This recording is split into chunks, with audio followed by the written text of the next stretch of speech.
नमस्कार, आप देख रहे हैं राजधानी एक्सप्रेस। आपके साथ मैं दीपिका सिंह। करेंगे खबरों की शुरुआत। मुख्यमंत्री पुष्कर सिंह धामी का दिल्ली दौरा है, जहां सीएम धामी ने दिल्ली के रिठाला में चुनाव प्रचार प्रसार किया। आप पर सीएम पुष्कर सिंह धामी का निशाना भी था।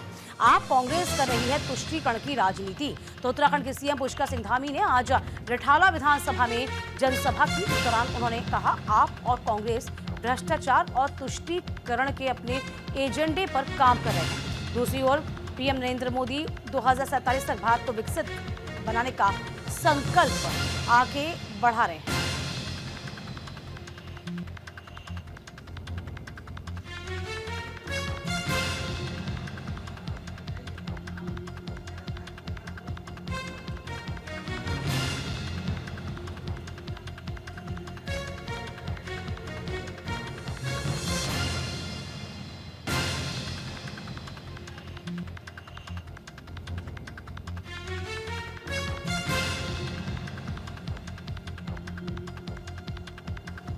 तो सीएम धामी दिल्ली के रिठाला में चुनाव प्रचार प्रसार में ताकत झोंकी है।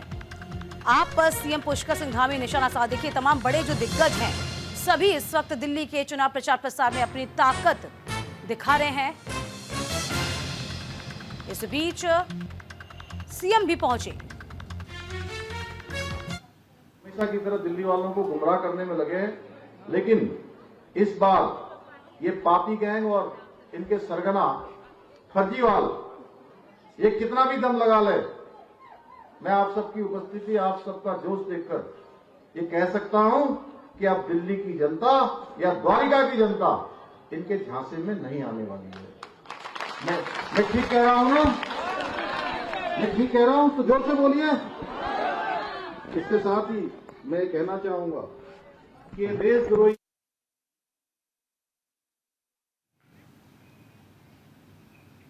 इधर हरिद्वार में जारी है 38वां राष्ट्रीय खेल कबड्डी प्रतियोगिता में रोमांचक मुकाबले देखे गए हैं। तीसरे दिन महिला और पुरुष में कड़ा मुकाबला देखा गया। कबड्डी प्रतियोगिता में महिलाएं चैंपियन बनकर सामने आई हैं। देखिए, महाराष्ट्र, हरियाणा, राजस्थान की टीमें जीत गई हैं। हरिद्वार में जारी है 38वें राष्ट्रीय खेलों के तहत वंदना कटारिया स्पोर्ट्स स्टेडियम रोशनाबाद में कबड्डी प्रतियोगिता के रोमांचक मुकाबले खेले गए।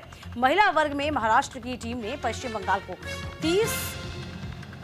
30-22 से स्कोर से हराया, जबकि हरियाणा की टीम ने पंजाब को 33-20 के अंतर से मात देकर जीत दर्ज की। इधर राजस्थान कर्नाटक के बीच खेले गए मुकाबले में राजस्थान की टीम ने दमदार प्रदर्शन करते हुए 38-21 के स्कोर से जीता है। पुरुष वर्ग में भी जबरदस्त टक्कर देखने को मिली। उत्तर प्रदेश और महाराष्ट्र के बीच हुए रोमांचक मुकाबले में उत्तर प्रदेश की टीम ने 50-49 के बेहद करीबी स्कोर से जीत दर्ज की है। राष्ट्रीय खेलों के कबड्डी से मुकाबले जैसे जैसे आगे बढ़ रहे हैं, टीमों के बीच प्रतिस्पर्धा उत्साह भी चरम पर पहुंच रहा है। अगले दौर में कौन सी टीम आगे बढ़ेगी, इस पर सभी की नजरें टिकी हैं।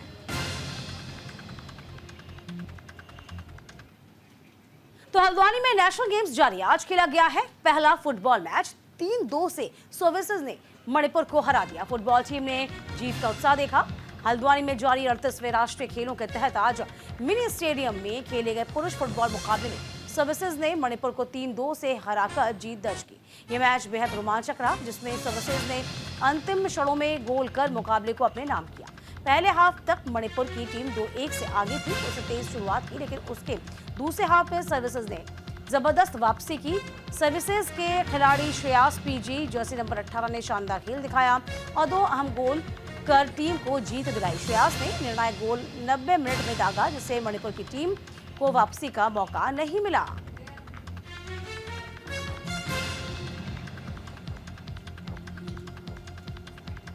तो हल्द्वानी नेशनल गेम्स में स्विमिंग का आयोजन किया गया है। स्विमिंग में कर्नाटक का दबदबा देखने को मिला। स्विमिंग में गोल्ड मेडल की बरसात हुई। कर्नाटक ने अब तक 8 गोल्ड जीते हैं। खेल मंत्री रेखा आर्या ने बधाई दी है। हल्द्वानी नेशनल गेम्स में स्विमिंग में गोल्ड मेडल की बरसात जारी।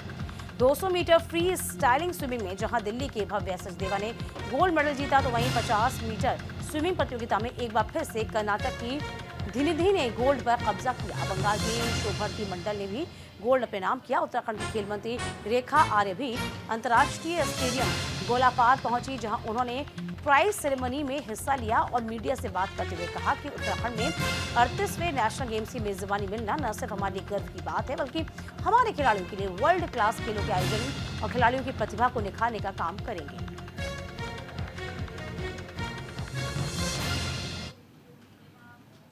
पे मैं इंडोर पूल में ट्रेनिंग करती हूँ और ये आउटडोर पूल है, तो वेदर का बहुत प्रॉब्लम हो रहा है हमें।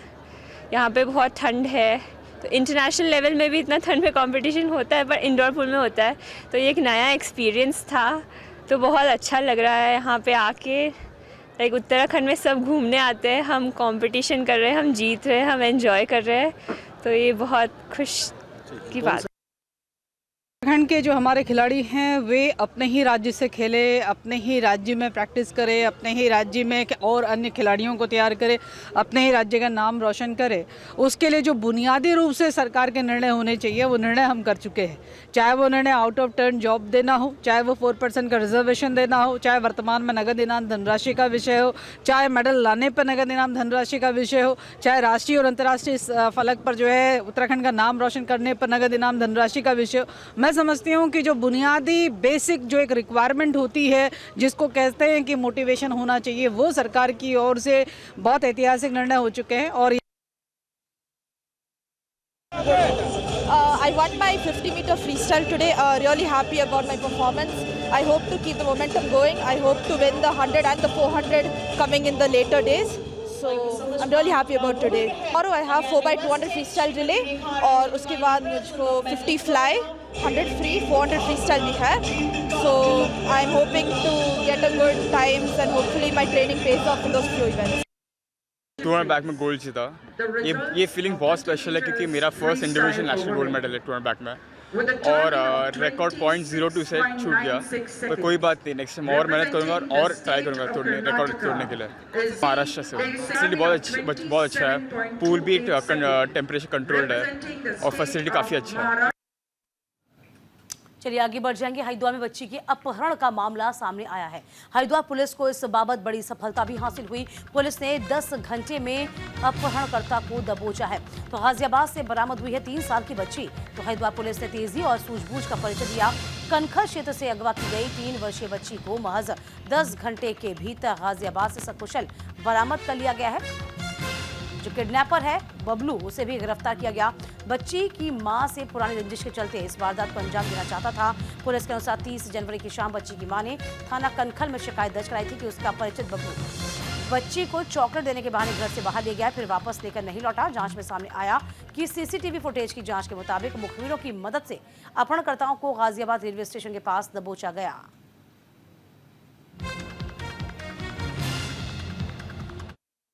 कनखल में एक महिला के द्वारा आके एक पुलिस को सूचना दी गई थी कि उनकी एक 3 वर्षीय बच्ची घर से गायब है, और इसी बीच उसने यह भी बताया कि उनका एक पूर्व परिचित घर में आया था और वो भी वहां से गायब है। पुलिस के द्वारा तत्काल इस पर कार्रवाई करते हुए जितने भी एविडेंस थे उसको इकट्ठा किया गया। इस बीच ये पता लगा कि उसके द्वारा मोबाइल फोन बंद कर लिए गए हैं। पुलिस के द्वारा उसके जितने भी ठिकाने हैं उनके जल्दी पहुंच के वहां पर गाजियाबाद से इस बच्ची को सकुशल हमने रिकवर किया है। बच्ची 3 साल की बच्ची है और बाद में ये पूछताछ से बात पता लगी कि अभियुक्त जो है वो इसका पूर्व परिचित था और अपनी असफल शादी के लिए इस महिला को वो जिम्मेदार मानता था।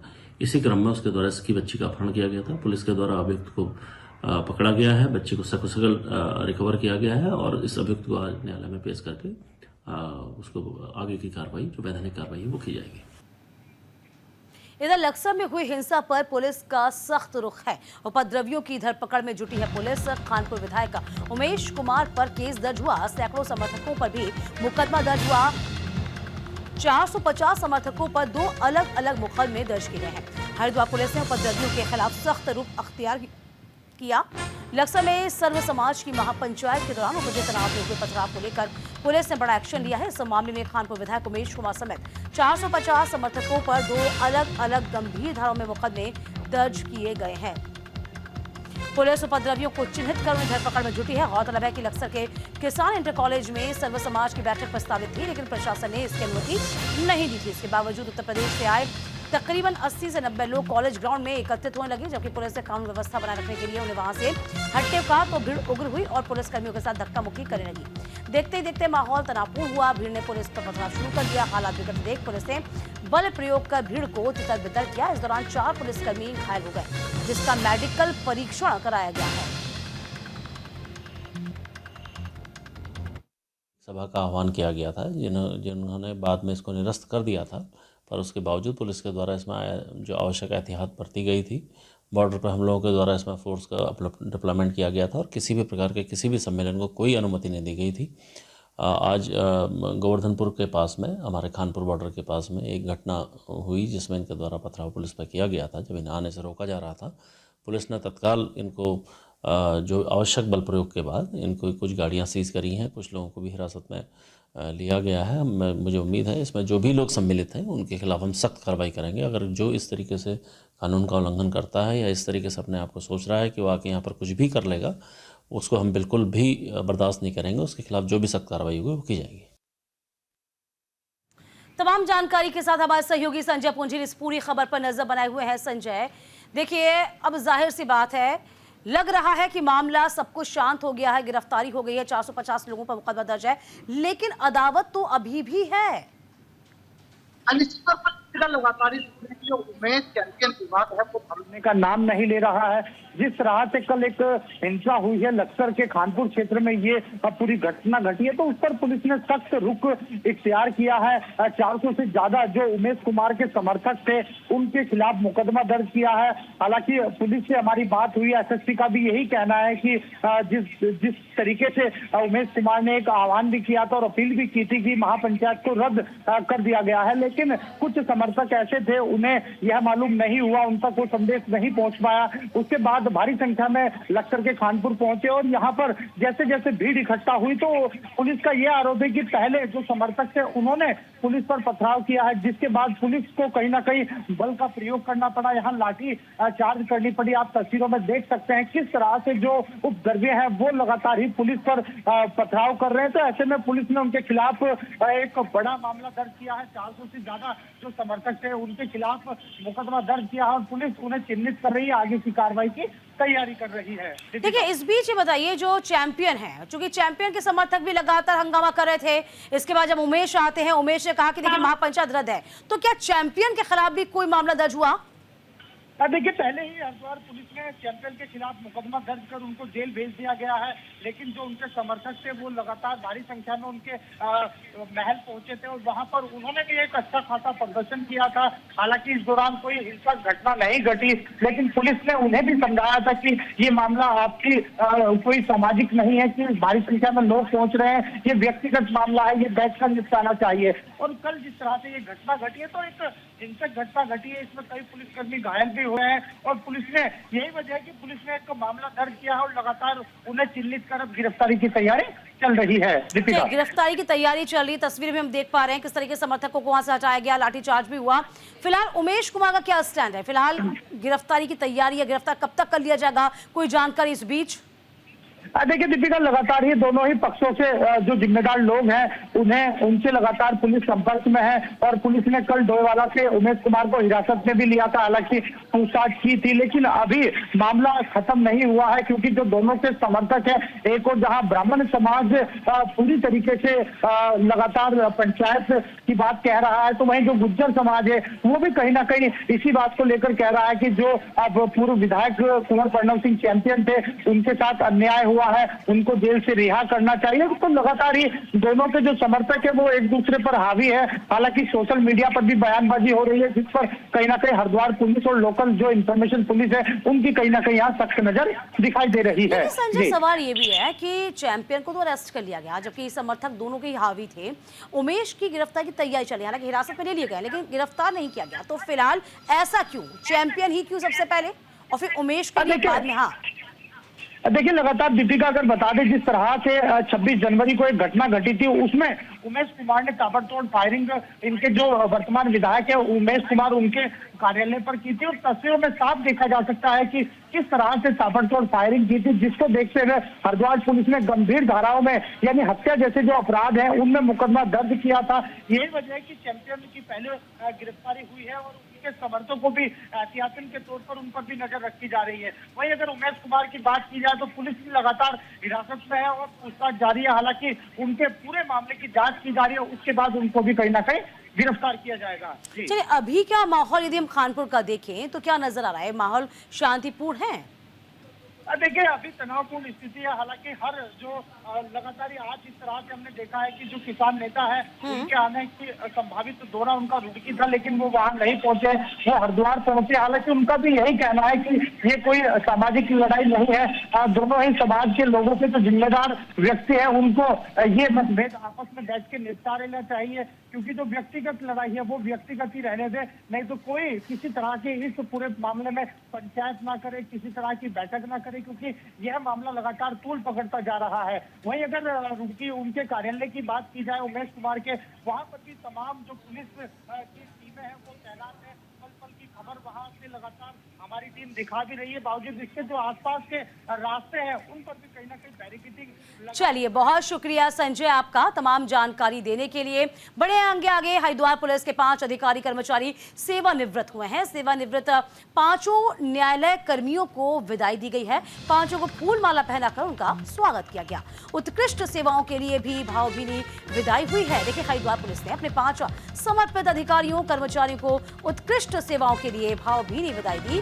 पुलिस कार्यालय रोशनाबाद के सभागार में आयोजित समारोह में एसएसपी हरिद्वार सहित अन्य वरिष्ठ अधिकारियों ने सेवानिवृत्त कर्मियों को फूल माला पहनाकर सम्मानित किया, स्मृति चिन्ह भेंट किए। विदाई समारोह में पुलिस विभाग में उनके योगदान की सराहना की गई, उनके अनुभवों को साझा करने का अवसर दिया गया।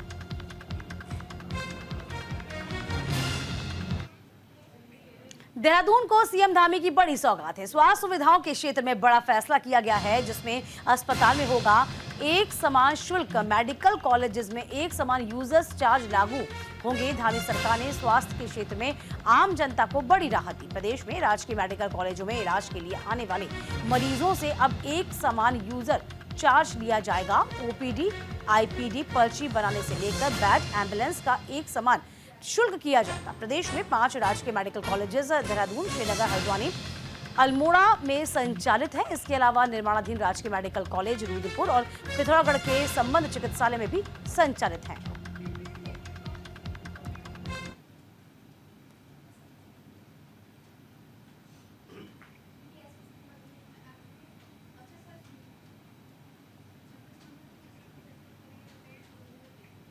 आसन कंजर्वेशन रिजर्व क्षेत्र में लगातार अवैध खनन की गतिविधियों पर लगाम लगाने के लिए जन संघर्ष मोर्चा के अध्यक्ष रघुनाथ सिंह नेगी ने प्रेस कॉन्फ्रेंस की। प्रेस कॉन्फ्रेंस के जरिए सुप्रीम कोर्ट के आदेशों की अवहेलना करने वाले खनन संबंधित अधिकारियों को आड़े हाथों लिया। इस दौरान रघुनाथ नेगी ने कहा कि आसन कंजर्वेशन रिजर्व के 10 किलोमीटर की परिधि में भीतर हाईकोर्ट और सुप्रीम कोर्ट ने खनन पर पूर्णतः प्रतिबंध लगाया। ऐसे में किसी भी गतिविधि के लिए नेशनल वाइल्ड लाइफ बोर्ड से अनुमति लेना जरूरी है।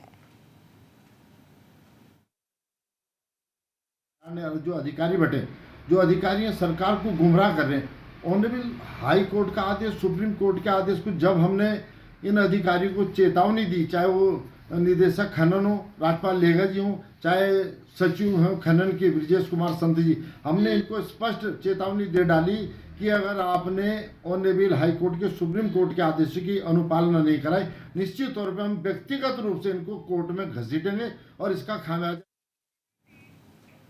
उत्तराखंड के बागेश्वर में जल जंगल जमीन को बचाने के लिए विजय रावत के नेतृत्व में पर्यावरण बचाने का कार्यक्रम चलाया जा रहा है। इसी को लेकर भूमि देवता की पूजा की गई है। इधर कार्यक्रम में ग्रामीण महिला गांव के विरासत और नौलों का संरक्षण करने के लिए सरकार से अपील की गई है। कार्यक्रम में स्कूली बच्चों ने नृत्य और गानों के माध्यम से सभी ग्रामीणों को हिमालय बचाने की मुहिम में हिस्सा बनने की अपील की।